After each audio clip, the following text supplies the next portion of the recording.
Hey, what's up? Todd here, bringing you your pull of the month. This one's a really interesting and actually a really entertaining one. And I think the reason why it's so interesting and entertaining is this was a very feisty girl, but B, it was it was a pull very heavily based on value. It wasn't a pull where I had to build a lot of comfort and connection. It was kind of we're both at a club, we're both having fun, we're kind of both sexual beings. So it wasn't a question of oh, I'm not that kind of girl type of stuff. It was, are you good enough for me type of stuff. It was much more of a are you high enough value for me sort of a pull. And I really like this. This is the kind of thing that will happen a lot with very attractive girls, right? With girls that are kind of, girl next door, don't make their money so much from their appearance, consider themselves smart and really value connection. That'll be a different sort of story. But with girls that are very I'm better than you and give a lot of shit tests, you will end up with sets like these. And actually a lot of times these are my favorite types of sets. So let's dig right into it and enjoy it. Sorry. What the fuck? What the fuck? Oh wow. I appreciate the attitude. I have no idea who you are, but I appreciate the attitude. Who are you? You're welcome. How are you doing? You're very welcome. You're welcome for the attitude. How did I end up in this conversation? All right, whatever. I'm Todd. Who are you? Yeah. That is way too innocent of a name for a girl who can do those eyes. Innocent name? I feel like the girls I've met are in the Midwest or something. I don't know. Well, I'm not from the Midwest. Good. Where are you from? Colorado originally, but Okay. currently Does Colorado get sassy? this little part of Colorado does, yeah. Fair enough. Come here. I actually enjoy you. What is your story? Okay, so things to notice from this dialogue so far. First of all, a lot of breaks of rapport. It's not a lot of trying for rapport, trying to get to know her. She's asking me some get to know you questions, but even those I kind of give flippant answers. I'll give a little bit of information, but I'll give a little bit of sarcasm or flirtation thrown in with it. Which brings me to the second point, which is in every interaction or every pickup interaction, there's really two levels of conversation. There's what I call baseline, which is the normal dialogue that's going on, the get to know you stuff, the actual logical content of the conversation. And then there's plot line, which are the emotional spikes, right? That's the gamey sort of stuff in the conversation. And what you're gonna see in this conversation is much more plot line than baseline. Now this isn't necessarily typical. This isn't what every interaction would look like, but that's because this girl is interacting in a particular manner. She's encouraging a lot of plot line and a lot of negative emotional spikes. So it's just you right now? Yeah, it is. My friends are across the street at 800. Okay. I can prove that to you. You don't have to. I'm a devil. I don't have any friends here. I just come out alone and drink whiskey on my own. Does that make you uncomfortable? Not at all. In fact, in a way, I would have massive respect for that. You know what I mean? Yeah, that's definitely what I did. I like someone who can be independent and make her own decisions. Because girls have a habit of getting really clingy with me, so a girl who has a little bit of her own thing going on is much better. Don't you worry.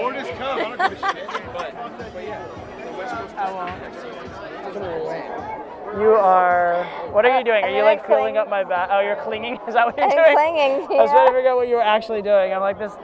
Okay, so what I'm doing here are two very important things for eventually pulling. First is I'm figuring out what her logistical situation is. I'm figuring out, can she go home? Who's she here with? Is this a viable set that has possibilities? As soon as there's a level of attraction, as soon as I feel like the girl likes me, I'm immediately starting to figure that out. Second thing I'm doing is I'm setting the right frames. I'm setting the frame of casual, fun, non-judgmental, let's just take it as it goes kind of a frame. It's not a very serious, you must do the right thing, that kind of stuff, right? If a girl feels like she's being judged, she's gonna be far less likely to do things like have a one-night stand. She feels like you're just a fun guy and this is all normal and natural for you, she's much more likely to go along with it. You actually look a lot like somebody I dated for not that long. I dated him for 6 months, and you know what he did? Okay, go ahead. I was gonna say something, but I'll hear your story first. I want to hear what you were going to say. I was gonna say I'm flattered that I'm your type, but I think we should take it slow. I've just met you and I don't trust you yet. And you shouldn't. But don't worry, because I would never be able to look at you and be like, I would always judge you looking at Based you. on the past association? Yeah, 'cause you look a lot like him. It's weird. Okay. But good for you, you're cute. Cheers. Great. So this is all a matter of frames, right? The most obvious baseline frame would be, oh, this will never work, you look like my ex, etc. But look at that in terms of plotline, especially when he says, you know what he did to me. What it means is you remind me of someone I'm emotionally reactive towards, right? And then she says I'm cute as well. So this means while logically she knows I'm trouble in some levels, she is definitely reacting emotionally. So to me, that's all good. It's like ding, ding, ding, this is looking good. So far we have her friends are there waiting for her, but they're waiting across the street. So she's pseudo alone and she's attracted to me. This looks like a very good opportunity as it stands. Now I'm 33, how old are you? Are you though? Now I don't believe you.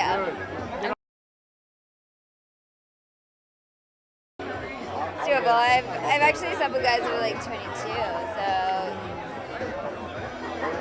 I'll steal your kidney and then I'll sleep with you. Good idea? I mean, I think you're cute, and I'm sure you'd be quite the, you don't seem like you'd be a starfish, that's all good, but you're still not worth a kidney, sorry. Are you sure? Pretty sure. Fine. Okay. But, as is, I do find you fairly intriguing. Of the people that I've met at Bumble, which granted is about one right now, you are the coolest. I appreciate that. That's very sweet of you. So notice how liberal I am with throwing sexuality into the conversation. It's all over the place. But the way that I do it is through hypotheticals and role plays. And that's a way of introducing it without it being super dangerous or risky. Okay, so I'm constantly bringing it into the conversation. I'm constantly bringing it up. It's very clear I'm a sexual being, but I do it in such a way where I'm not like, I would like to have sex with you, right? Because that's a little too obvious. And if anything, there's disqualifiers, or it's in this like weird sort of like make-believe possibility world, especially if I say a lot of like things that like stealing my kidney, things like that around it that don't make any logical sense, well then it's not taken quite so seriously, but it's still in the conversation. I was gonna say, I wish, a little bit of me wishes that you would skip your house party and come just fuck around with people with me tonight, because between you and I, we could really like make some craziness. Oh, we definitely could. I mean, that's what I usually do. The problem is like, do you know how many times I go out with friends and I stay out with people I don't know at all? Like my friends all leave and I stay out. Right now, my friends have all left. 2 of them are waiting for me to meet them at the pizza place across the street because we're supposed to go to a house party. So you can come. Okay, so here, this is like, again, ding, ding, ding, ding, ding, right? It's a lot of really positive logistics. It's phrased in the this is why it can't happen kind of a thing, but it's very positive. It's kind of equivalent metaphorically to like when you make out with a girl and she goes, I'm not going to sleep with you tonight. It means it's on her mind, right? Metaphorically here, she's saying, these are the reasons why I can't be with you, but within those reasons, she's explaining all the reasons why it's very likely she will. Okay, strong word, Marnie. Careful. let me throw this. I see That's right. Kind of out of the way a little bit. Is that yours? Oh, thank God. I just got here. Oh, you don't have a drink? No, I had some with dinner, but I just got here. Oh, go get a drink. Will you join me? Yeah, I'm gonna come with you. I'm saying go get a drink. So that's pretty interesting. There's this phrase that I use a lot. I say the reason why not is the reason why. What you want to do whenever there's an objection or there's something that might cause you to lose the set or cause it to go negative, if you can flip it around and turn it into a positive, that's really good. So she said you should go get a drink, which a lot of guys might take that as a dismissal, or they might think, oh shit, well now I can either go get a drink or I can stay with her, and it looks needy, and they'd overthink it. Instead, she's like, oh yeah, you coming with me? And then she came with me. So turning the potential lemons into the lemonade of I'm venue changing her, we're going to grab a drink together, we've committed to a little more time, etc.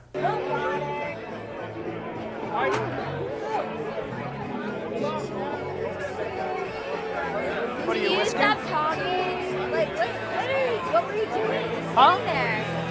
Did you just get there when I started talking to you? Yeah, I was texting my friends to see where they're at, and you bumped into me, and yeah, I literally just got in the door. My first experience was getting harangued by you. Yeah, I've never really hung out with the bosses yet, to be honest. I've That's been hilarious. drinking since 1, so. Yeah? You're coming with me. Come. Right, and then true, well, that says 2 things. Number 1, true as it may be, that says that she's in the mood where she's relinquishing responsibility. Also, if she has been drinking, she is partying, she's in that kind of a mindset overall. So A, she's in that kind of a mindset overall. B, she's in that kind of a mindset in this interaction in general. So again, it's another pretty solid indicator that this could be a girl where things are likely to go down quickly. Not really, yeah, that's fine. Whatever. It is what it is.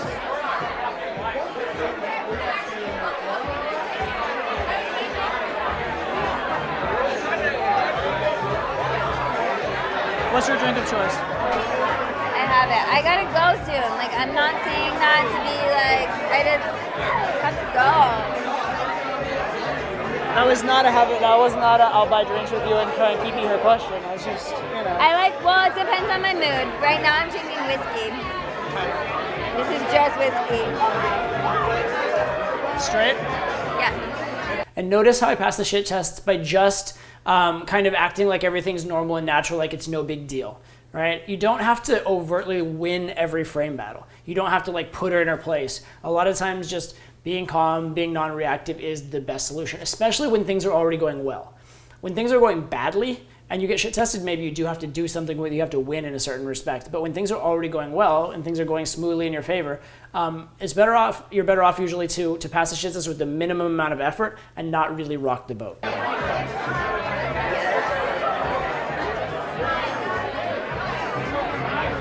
You're the type of girl, this can never happen between us, that I would pull your hair. Okay, and this is what's called giving a preview, what you're about to see. What I'm doing is I'm making sure that she knows this is a sexual encounter, this is a sexual interaction.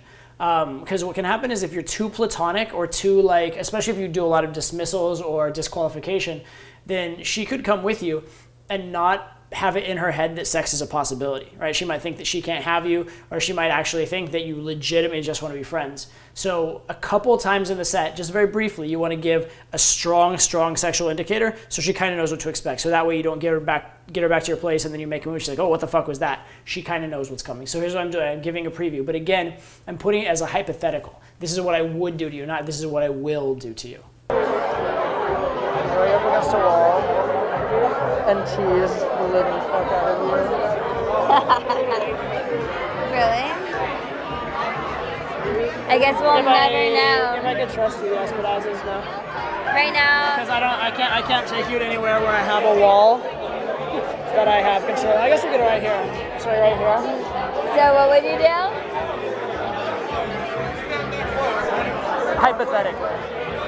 Of course. And when she says, so what would you do? And she's asking for more, that's a really, really good green light. Hypothetically, there might be a little bit of hair pulling. Okay. I might bite your neck just enough to not quite leave marks. Okay. And I might tease and torment. Go oh so close to something you want, but not quite give it to you. Smart man. Well, you told me after you slept with me you were going to steal my kidney, so I guess we can't sleep together.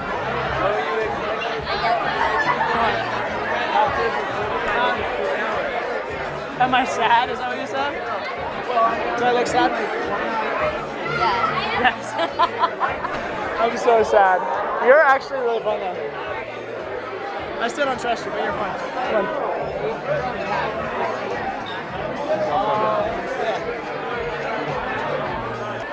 What color are my eyes? They're black. Well, that's when you misbehave. That's obviously highly misogynistic as a joke.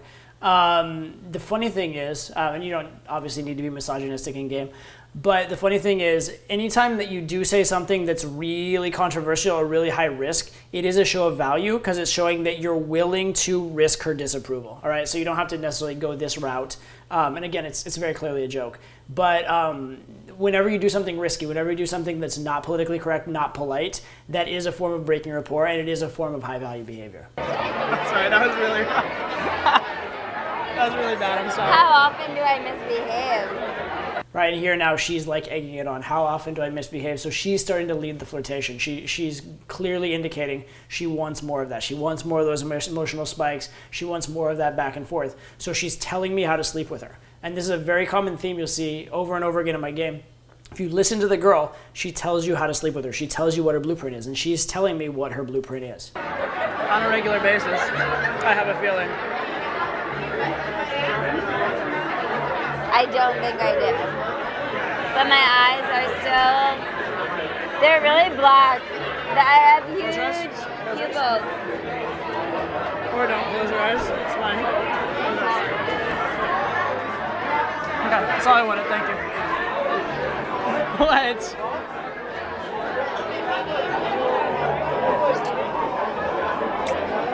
That was Very good. bad. Huh? Fresh? You just need me on the balls. I mean, I feel like the worst has already happened. So you see how there I made not a big deal of things, right? The kiss, it could have been a big deal, but I made it not a big deal. Why? Because I want to keep high value. 2, because I want it to be this like sort of it's just happening kind of a vibe. And 3, because I want to keep that like that back and forth. I want to keep it a little bit like we're butting heads, just in subtle ways, because she's responding so well to that. So I don't want to have with a lot of times when I kiss a girl, I'll make it super lovey-dovey. In this case, I want to just keep that playerish vibe and keep like pulling away and being like more high value. I feel like this is gonna be you in a minute. What? I can only follow you so far. You gotta go please. I know. Go do your thing. Like I said, I can only follow you so far.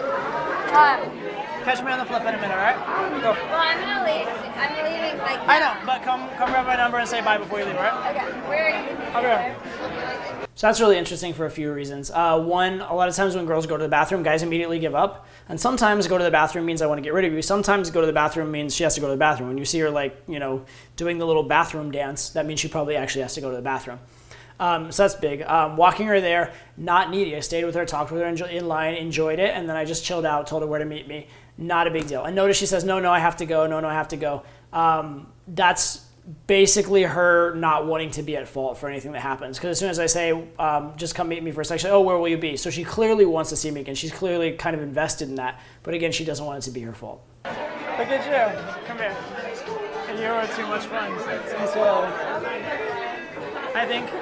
Are you Todd? I am Todd. Yeah. Nice to meet you, man. And this is awesome. This is actually a fan who comes up and recognizes me, and he approaches me in the best possible way. He approaches me in a way that is like makes me look super cool, isn't like obnoxious or weird, doesn't call out what I'm doing. This is how I wish people would approach me, and see how it actually. I already had a lot of value. It was already going really well, but see how this even ups my value further. I'm Todd. I purchased the program. Of course, thank you. I am Thank Todd you. female. Why are you asking if he's Todd? I don't care about you. You know what? Honestly, I only care about him. Thank you. What, is he a drug dealer? He does everything. Does So everything. he has drugs. He makes movies. He's a movie star. He's an entrepreneur. So Todd, you have drugs. I'm sorry. You don't care about me. I love you. You love him. I do. We're equivalent now. Maybe I just get really nervous around you. No. You're so intimidating, and I just can't handle it. Oh yeah, that's definitely what it is. That must be it. I will hurt you. Will you? Yeah, Will I enjoy it? probably, but I'll still hurt you. And you'll come away losing, so you don't want me to hurt you. Usually when I come, I feel like I'm winning. Okay, so I'll hurt you and then you'll be winning. Good idea. Yes. Is that what I'm just supposed to say to everything? Here, ask me anything. I'll read your necklace. Yes.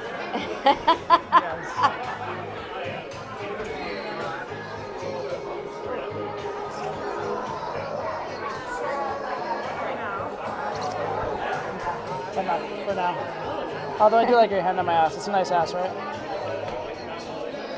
I'll just take your kidney and then I'll be like, yeah. Yeah. Right, and so that's a callback actually, because last time it was I'll take your kidney, then I'll sleep with you. So now she's basically saying I'm thinking of sleeping with you in a sort of a subconscious kind of a way. So that's all very positive. That's just example of good banter, keeping it sexual, but in a very non-reactive way, right? It's very, it's not try hard. It's not like I'm pushing buttons to make it sexual. It's not like I'm pushing buttons to have flirtation. I'm just kind of, it's very chill. It's very calm. It's like slow, easy, relaxed flirtation, slow, easy, relaxed sexualization, right? And it should look effortless. It should look and feel effortless and not try hard. Come party with me, and then I will go party with you. Deal? No. All right, we'll go. Okay. And this is like super funny. So she says no, but she physically is saying yes. I think she either like nodded or shook my hand or something like that. But she basically physically is saying yes, even though she verbally is saying no. So we're talking about mixed messages. But again, if you have the assumption of something negative or something positive, you should probably go with the positive. So here I just assume that the physical act is the one to go with, and I just lead. And leading is super critical because, again, what is this girl shown? She's shown she likes the banter, she likes the fun, she's open to a lot of adventures, she's like gone off on her own before, she's independent, that kind of stuff. But she's also shown she won't overtly make it her fault, so she needs to be led. No. You just shake you're like, no, and shaking my hand. No, I'm shaking her hand because I'm like, no. Come. You understand? We're going through the pool room, because I can.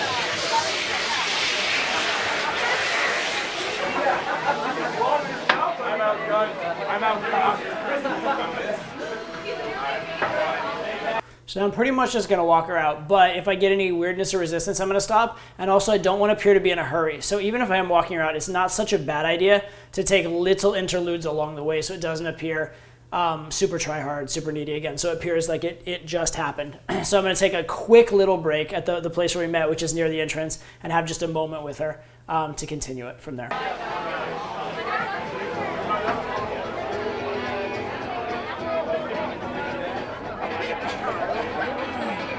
Oh, look. Also, you'll notice, like, I was walking, she kind of stopped, so that's an indicator she may not be ready to go all the way. All right, so that's another reason for stopping right here, having a little more of a moment, and then continuing on. That's where we first met, where I first made the fateful wrong decision of meeting you. It's like deja vu of our first little... Are you, like, so happy? So happy. So sentimental. Don't be rude. On what? Don't be rude. Never. Okay, now this is very interesting. That tone of voice, the don't be rude, is that is a shit test. But right now things are going so well, I could try and pass that shit test. I could try and slam more value on it, that kind of stuff, but that risks confrontation. So even though the back and forth has worked really well in this interaction, I'm about to try and pull right now. I don't want to create a lot of shit tests right before I walk her out the door. So right now I'm going to let that one slide. I'm going to just intentionally let her win on this one, especially because don't be rude is saying like something like be a gentleman or something like that. So if she's going to leave with me, she already likes me. She probably needs trust more than she needs value. So A, no need to build more value for that reason. B, no need to rock the boat right before something good is going to happen, right? So I'm already in a winning situation. I don't need to overgame. I don't need to try hard. I'm just going to go with the flow. I'm always a gentleman. Don't be rude. Always a gentleman. Yeah. I love it. You're super fun. I like it. You too. Bye. Thanks. Let's grab this thing here. I have to say, you are the feistiest person I've met in a long time. Really? It's hard to say. That's like pretty surprising. Why? That's like shocking to me. What do you mean? Like, so as I'm walking out, again, the most important thing is just keep the vibe good, keep the energy positive and good for the most part. Don't be too try hard. It's okay to even have a little bit of silence. Now you don't want long, awkward, creepy silences, but the big thing is act like you've been there before. All right, a lot of guys, they get the girl outside of the club and they're like, oh God, I gotta keep her amused. We're out of the club now. Slower energy, I gotta pump up the end. No, you don't, okay? Calm down, relax, act like she's already a girlfriend, act like you've been there before. That's how it's gonna go the best. So try and genuinely just enjoy the conversation from outside the club until the cab. You've already done your work. If she's leaving with you, she already likes you. You don't have to do more, just don't fuck up what you've already done. trees? What do I meet trees? Seriously, like I hear this a lot. I don't understand what's so feisty about me. I You really understand don't. what's feisty? Really? No, I really don't. Here it is. Really I don't. think it's... Honestly, I genuinely do not understand. Like I've been told I'm difficult. Do you think I'm difficult? No, but you are feisty. And this is something I actually do a lot with really hot girls. When they frame things as difficult or bitchy or something like that, I always deframe it as that. Because difficult, bitchy means higher value than you. Right? If you perceive a girl as difficult, that means she's higher value than you. If you perceive a girl as bitchy, that means she's higher value than you.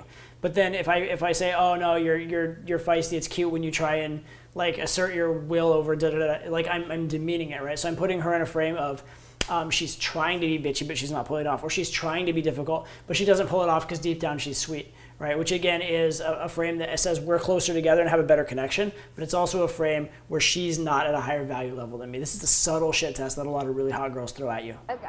I think that's you. the same thing. No, I think you attempt to be difficult sometimes, but you're not as difficult as all that. Honestly, I try to please people, so I think that's odd. Yeah. Yeah. Fair enough. I'm cold. Here, which way is the wind? You want to hold? Thank you. How you doing? Oh my God! So cool. And from here, away we go to Adventures Undisclosed. Again, really, really fun set. Good energy, good vibe, lots of like back and forth and banter, which I really appreciate, and I think I'm particularly good at. I love girls that give these kind of shit tests, and the good thing is a lot of really hot girls do give the blatant shit test, or in the case of this girl, a lot of like really subtle shit tests. So it's a great learning lesson for how to get those girls that really do make it hard up front. I have a theory, a philosophy that every girl kind of makes it hard in a different way. Some girls are hard in terms of value, some girls are hard in terms of comfort, whatever. So every girl kind of has their own challenge. It's not like one type of girl is super harder than another, but this is a type of girl that a lot of guys have trouble with, and a type of girl that a lot of guys find very attractive and definitely desirable. So take it, learn from it, have fun.